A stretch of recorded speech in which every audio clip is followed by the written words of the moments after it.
আমি সজীব ওয়াজেদ জয় বলছি। বাংলাদেশে এখন একটি বিশৃঙ্খল পরিস্থিতি চলছে। সারা দেশে আমাদের ভাঙচুর হচ্ছে, লুটপাট হচ্ছে, আমাদের শহরের বাইরে আমাদের নেতাকর্মী, আমাদের আওয়ামী লীগের নেতাকর্মীদের উপর হামলা চলছে, অনেকে হত্যা করা হয়েছে।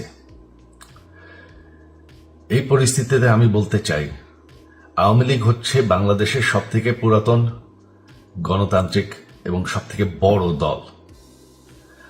আওয়ামী লীগ কিন্তু মরে যায়নি।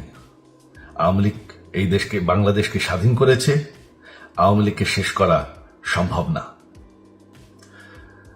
আমরা বলেছিলাম যে আমার পরিবার আর রাজনীতি করবে না, তবে আমাদের নেতাকর্মীর উপর যেভাবে হামলা হচ্ছে, এই পরিস্থিতিতে আমরা হাল ছেড়ে দিতে পারি না। বাংলাদেশে যদি গণতন্ত্র, নতুন বাংলাদেশ গড়ে তুলতে হয়, আওয়ামী লীগ ছাড়া সম্ভব না। আওয়ামী লীগ হচ্ছে সব থেকে বড় দল।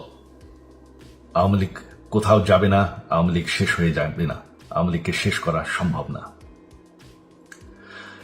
আওয়ামী লীগের নেতাকর্মীদের আমি সবাইকে আহ্বান জানাচ্ছি যে আপনারা সাহস নিয়ে দাঁড়ান। আপনারা একা না, আমরা আছি। বঙ্গবন্ধুর পরিবার কোথাও যায়নি, আমরা আপনাদের সাথে আছি।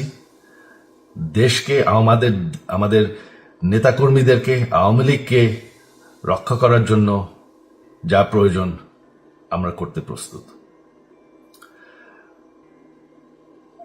এই যে আমাদের বর্তমান যারাই আছে ক্ষমতায়, তাদেরকে আমি বলবো যে আমরাও একটি গণতান্ত্রিক, শৃঙ্খল, নিরাপদ বাংলাদেশ চাই, জঙ্গিবাদ মুক্ত।